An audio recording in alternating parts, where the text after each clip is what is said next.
삼성전자가 잇따라 신고가를 경신하면서 시장의 자신감도 크게 높아져 있는 상황입니다. 다른 종목들 순환 매수 이제 매기 확산 조짐도 나타나고 있는데 이런 흐름 어떻게 읽고 어떻게 대응해야 될지 3인의 전략에서 알아보도록 하겠습니다. 오늘 이 시간에는 머니투데이 방송의 이학용 전문위원과 토로스 투자증권의 김대준 연구원과 함께합니다. 안녕하십니까? 안녕하세요. 시장 중심이 되는 키워드를 알아봅니다. 5위부터 3위까지의 키워드를 화면을 통해서 확인해 보도록 하겠습니다. 오늘의 5위 키워드는 주식형 펀드 열흘째 자금 이탈입니다. 국내 주식형 펀드에서 열흘째 자금이 이탈되었습니다. 열흘간 이탈된 자금 규모는 4,700억 원에 육박하고 있습니다. 4위 키워드는 태양광주 강세입니다. 태양광주가 강세를 보이고 있습니다. 중국의 보조금 확대와 미국과 중국의 수요 증가 소식이 모멘텀으로 작용하고 있습니다. 3위 키워드는 게임주 반등입니다. NC소프트를 비롯해 낙폭이 컸던 게임주들이 종목별로 반등하고 있습니다. 게임주 매매 전략을 세워봅니다.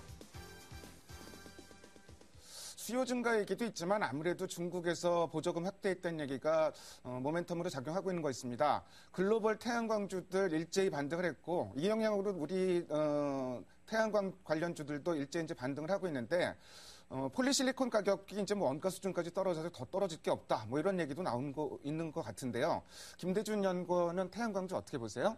네, 일단 오늘 같은 경우에 이제 태양광주가 많이 올랐습니다. OCI를 비롯해서요, 오성 LST, 신성 솔라에너지 이런 것들이 상한가들을 가면서 지금 엄청나게 오르고 있는데요. 이 태양광 관련주들이 이제 상승을 하는 배경에는 이제 중국과 미국에서 어떤 그 태양광 발전에 대한 그런 설비를 조금 더 늘리겠다 이렇게 소식이 나왔기 때문입니다. 하지만 이 태양광주에 대해서 조금 더 장기적으로 보기보다는 약간 좀 단기적으로 대응할 필요가 있다고 생각하는데요.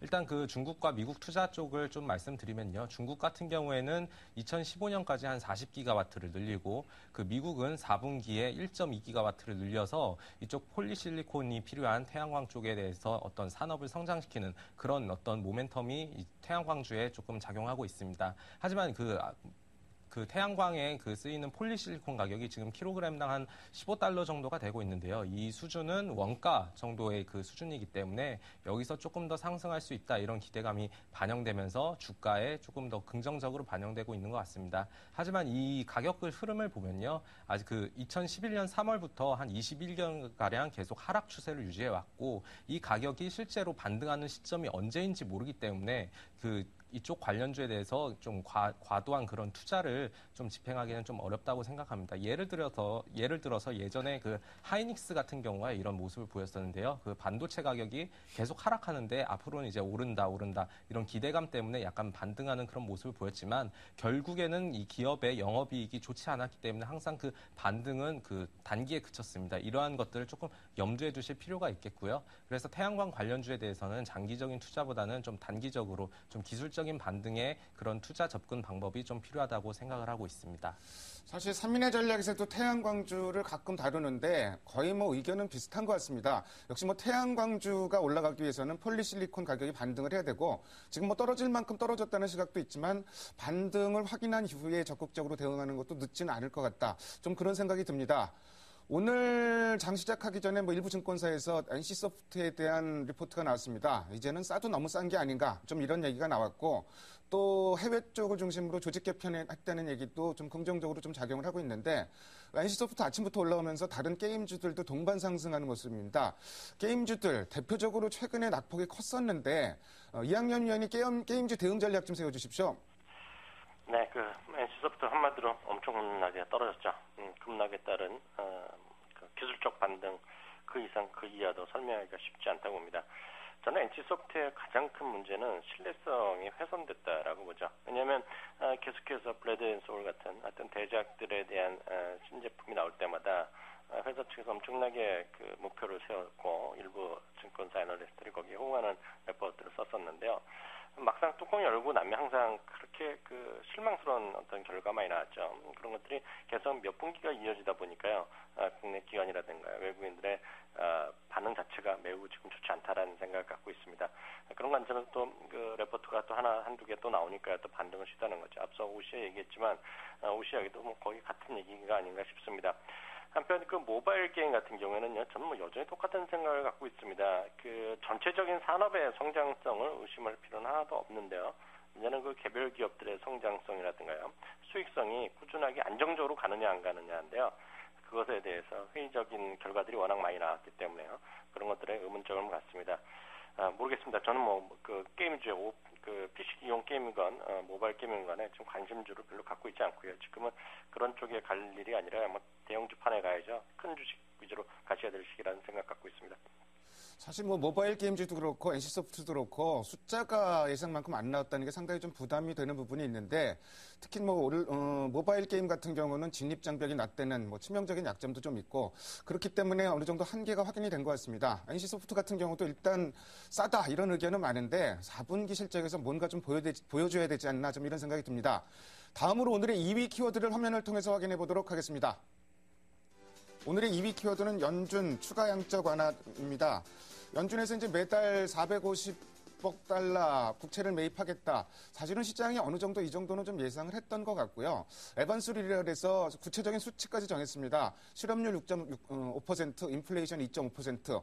이 수준까지는 양적 완화를 계속하겠다. 이러면서 뉴욕 증시가 창중 한때 올랐었는데 버냉키 의장이 재정절벽이라든지 여러 가지 언급을 하면서 그동안에 올랐던 상승폭을 다 반납하는 모습도 나타났고요. 뭔가 좀 어수선한 모양새가 좀 나타났습니다. 이학년 위원이 관련 내용 좀 정리해서 말씀해 주십시오. 네, 하신 대로죠.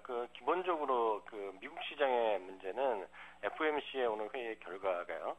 당초 예상했던 것, 저희 방송에서도 계속해서 얘기했던 전문가분들 나오셔서 얘기했던 것과 한 치의 변화도 없었다는 겁니다. 450억 달러는 어떻게 거의 예측했던 것과 거의 똑같은 수준이 나온 것이고요. 일부 오늘 진전된 것이 분명히 하나 있다는 거죠. 그것은 이제 구체적으로 이제 초저금리 유지할 조건을 몇 가지 제시한 것인데요. 물론 숫자 자체는 좀 신선하지만은요, 이런 것이 나올 것이다. 즉 구체적인 조건들을 명시할 것이라는 것은 지난번에 회의록을 통해서 이미 나왔던 거기 때문에요. 새로운 것은 전혀 없다라고 얘기할 수 있습니다. 오히려 좀 벤 버냉키 의장이 이제 재정 절벽에 대한 경고성 발언을 계속하고 있고요. 이미 재정 절벽에 대한 우려감이 기업들의 투자라든가요, 기관 투자가의 주식 운영 이런 것에서도 나오고 있다는 식으로 얘기했는데요. 벤 버냉키 의장은 수차례 얘기한 바가 있습니다. 이미 작년 벌써 1년 전부터 그런 얘기를 경고를 많이 했고요. 올해 들어서 상원과 하원의 각각 의회 증언에 나가서도 수차례 얘기한 거기 때문에 전혀 새로운 것은 아니라고 보고 있습니다. 문제는 벤 버냉키 의장이 이런 인식 때문에 떨어진 것이 아니라요. 재정 절벽에 대한 어떤 협상에 대한 결과에 대한 의구심이 계속 나온다는 것이죠. 미국에서도요, 개인 투자가들이나 우리나라 언론도 막연한 기대감은 분명히 있고 저 자신도 뭔가 해결되리라고는 생각을 하고 있죠, 올해 안에요. 근데 어저께 이제 설문조사 한 군데 나왔지만 미국의 전문가들을 대상으로 보면 5대5입니다. 이번에 좀 화끈하게 협상의 결과가 합의가 될 것이라는 전망이 50%면 또 잘 안 될 것이다. 이렇기 때문에 당초 예상했던 대로 단기간에 한두 달짜리 임시 방편의 어떤 협상만 하고 제대로 된 것은 내년 2월 이후가 아니겠느냐라는, 그래서 협상의 진전이 안 될 것이라는 의견도 절반이나 되기 때문에요. 그런 것들에 대한 경고를 버냉키 의장이 오늘 한 것이 시장에 좀 약보합까지 조정 보이는 어떤 빌미로 작용했다는 생각을 갖고 있습니다. 더군다나 어제는 민주당에서, 오늘 또 공화당에서 각각의 의견에 대해서 완전히 또 상반된 의견, 전혀 진전된 것이 없다는 협상 이런 얘기 하는데요. 누차 말씀드렸다시피 어느 나라건 민주주의가 발달되건 간에 이런 정치적인 싸움은 항상 이렇게 끝까지 가는 법이죠. 그렇기 때문에 이번에도 정말 크리스마스 이브까지 될지 안 될지 모르고 연말까지 될지 안 될지 모르겠지만 이런 것들의 시장의 불안감은 여전히 갖고 있다 봅니다. 저는 오늘 협상 FOMC 회의에 따라서요, 나온 것은 시장에 영향을 미칠 것은 결국은 단 하나라고 봅니다. 뭐냐면 구체적으로 수치가 나온 것을 다 중요하지만 결국은 오늘의 구체적인 450억 달러 이런 얘기 나오면서 나온 결과는 그것을 제3차 양적 완화의 확대로 보건 아니면 실질적인 4차 양적 확대로 보건 간에 그것은 달러의 추가적인 약세를 의미한다라는 것이고요. 그것은 우리나라 원화의 상대적인 강세, 그것에 대한 외국인의 베팅이 오늘도 이어지고 있다. 그것이 시장의 유일한 영향이라고 보고 있습니다. 연준이 아무런 액션도 취하지 않은 것보다는 낫지만 그래도 딱 예상된 정도의 대책 정도가 나왔기 때문에 추가적으로 모멘텀으로 작용하기는 좀 쉽지는 않을 것 같고, 역시 시장 관심은 재정절벽 이슈 쪽에 여전히 무게중심이 있는 것 같습니다. 다만 추가적인 양적 완화 계속 시사하고 있기 때문에 달러 약세 분위기, 이런 흐름 자체는 계속 읽고 들어갈 필요가 있을 것 같습니다. 오늘 외국인들이 열 하루째 주식을 사고 있는데요. 아침부터 삼성전자 주식 열심히 사고 또 오늘은 화학주도 좀 열심히 사는 모습입니다. 외국인들 계속 지금 그 11월하고는 사뭇 달라진 분위기를 보이고 있는데 이런 매수세가 앞으로도 좀 계속 이어질 수 있을지 좀 기대를 해봐도 좋을지 이런 부분도 생각을 해야 될 것 같고 또 오늘 뭐 보도가 나는데 내년에 연기금이 주식 투자 규모를 확대하겠다. 뭐 이런 보도들도 나왔는데 이런저런 얘기들 수급 상황 좀 김대중 연구원이 좀 체크해 주십시오. 예, 일단 그 삼성전자의 강세부터 좀 말씀드리겠습니다. 삼성전자 같은 경우에 그 외국인 매기가 이어지면서 지금 150만 원을 돌파하고 사상 최고치를 경신하는 그런 모습을 보였는데요. 일단 삼성전자가 가장 좀 좋은 흐름을 보였 이유는 지금 국내 증시에서 가장 좋은 그런 성장성과 수익성을 갖고 있는 게 바로 삼성전자이기 때문입니다. 뭐 시가총액이 1위를 떠나서요. 지금 삼성전자 같은 경우에는 4, 4분기에 매출액이 한 56조 원, 영업이익이 한 9조 원 정도, 뭐 범위를 좀 크게 잡으면 8조 원 후반에서 9조 원 초반까지 이렇게 잡힐 것으로 보고 있는데요. 이게 5분기 연속 이제 흑자 또 증가세를 보이고 있는 그런 상황이기 때문에 지금 외국인뿐만 아니라 기관도 약간 삼성전자에 조금 더 그 투자 관심을 기울이고 있는 상황입니다. 특히 삼성전자 같은 경우에는 그 강세를 보일 수 있는 이유로 한 3가지 정도 들 수가 있는데요. 일단 실적이 좋았고요. 또 글로벌 MS 시장 점유율을 확대하고 있고요. 또 그 마지막으로는 그 기술력 격차가 다른 업체들과 좀 많이 벌어져 있고 또 애플과의 그 특허 리스크도 조금 완화되면서 지금 상대 대내외적으로 조금 더 강세를 보일 수 있는 그런 환경입니다. 다만 그 최근에 주가가 좀 많이 올랐기 때문에 지금 여기서 좀 추가 매수를 할 수 있는 그렇게 타이밍이 되지 않을까 생각을 할 수 있지만요. 그 상승될 수 있는 폭이 조금 더 그 예전보다는 좀 낮을 것으로 생각되고요. 기존에 가지고 있으시다면 계속 들고 가는 건 괜찮고요. 또 만약에 조금 떨어진다면 비중을 확대하는 것도 괜찮지만 지금에 와서 아주 적극적으로 사기는 조금 부담스러운 그런 가격이라고 생각하고 있습니다.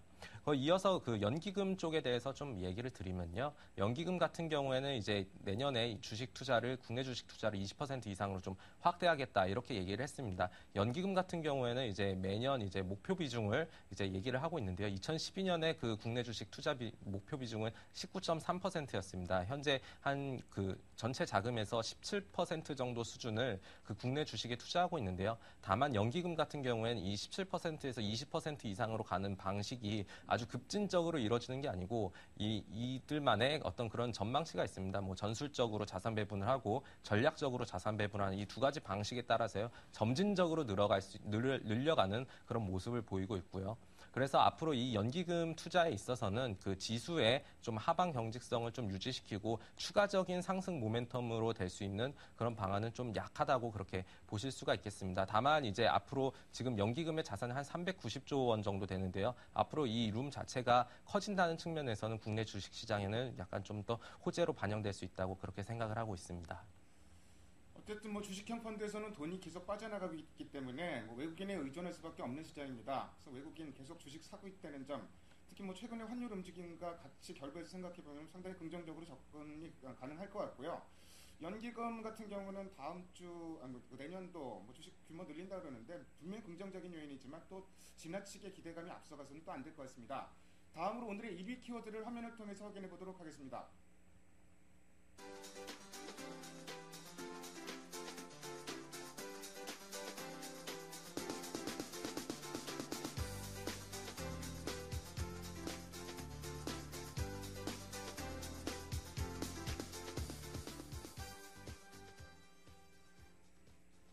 조금 사정이 안 좋은 것 같습니다.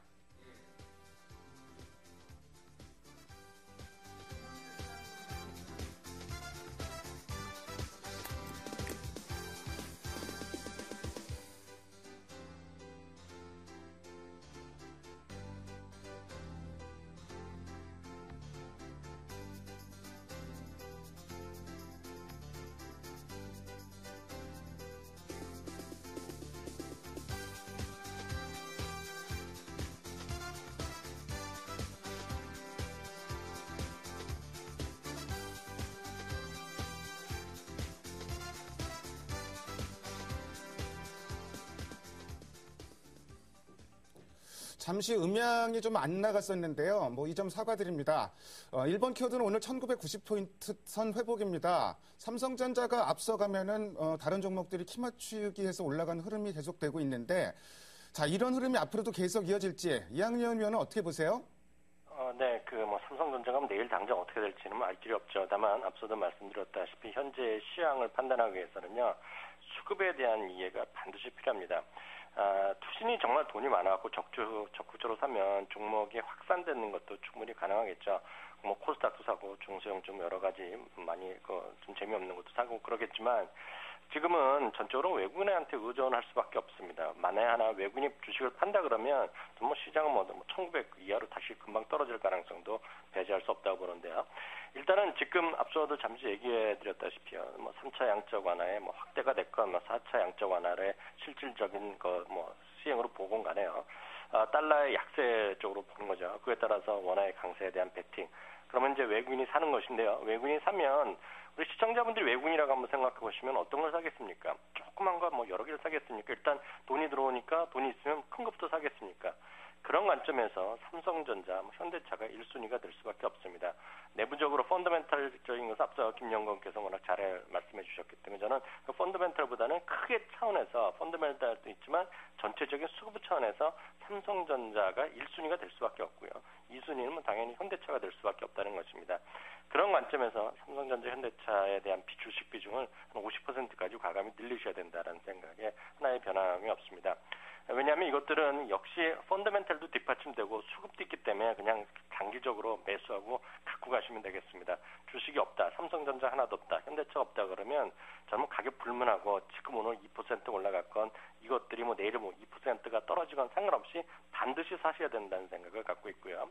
그 다음 순위는 이제 우리가 흔히 얘기하는 호남석유화학이 됐건 현대중공업이 됐건 삼성엔지니어링이 됐건 포스코가 됐건 현대제철이 됐건 흔히 얘기해서 경기민감 대형주 그룹들이 있지 않습니까?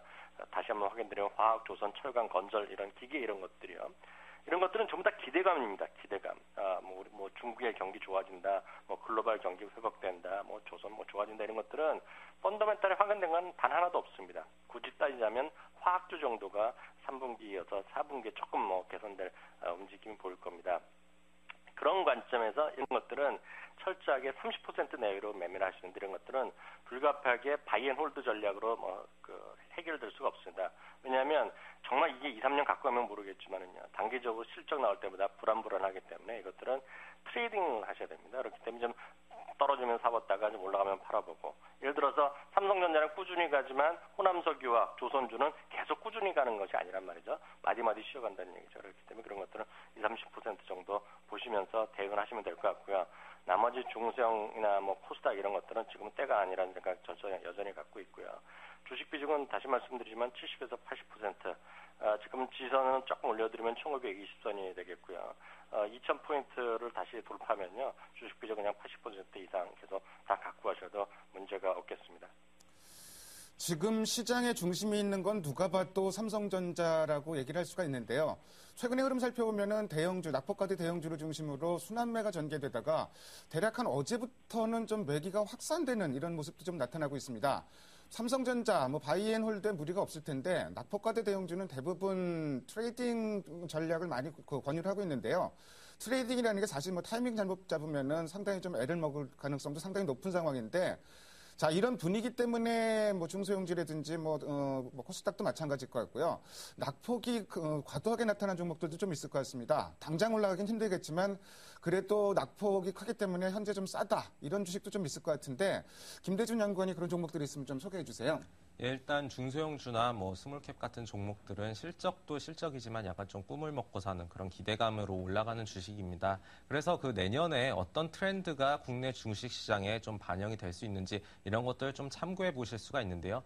기업의 펀더멘털이나 수급을 떠나서 아주 큰 그림으로 봤을 때 어떤 이슈들이 있을까 좀 생각해 보면 아무래도 결국에 중국 쪽에 그런 소비가 좀 많이 활성화될 수 있는 그런 배경을 조금 좀 감안하실 필요가 있겠습니다. 따라서 그 중소형주 관련해서는 중국의 인바운드 소비 이쪽 수혜를 받을 수 있는 에이블 CNC나 호텔신라 같은 이쪽 제품을 판매하는 쪽의 기업이 될 수가 있겠고요. 조금 더 작은 종목으로 봤을 때 그 내년의 테마에 좀 맞는 그런 업종을 봤을 때는 앞으로 이제 의료 쪽 진단 장비 쪽의 그런 그 종목들이 조금 더 괜찮게 갈 것 같습니다. 지금 많이 그 IT 기술 발달로 그 모바일 스마트폰이 확산되면서 지금 여러 가지 관련된 이제 제품들이 나오고 있고요. 현재 사람들은 매우 바쁘고 이제 그 소득도 좀 없는 상태에서 이게 병원을 가는 것보다 약간 예방 차원에서 스마트폰 앱을 사용하거나 아니면 다른 진단 장비를 통해서 본인의 그 건강을 좀 체크할 수 있는 그런 기회가 많아졌습니다. 그래서 이쪽 의료 쪽 진단 장비 쪽에 관련된 뭐 종목이 있으면요, 뭐 시젠이나 뭐 마크로젠 같은 뭐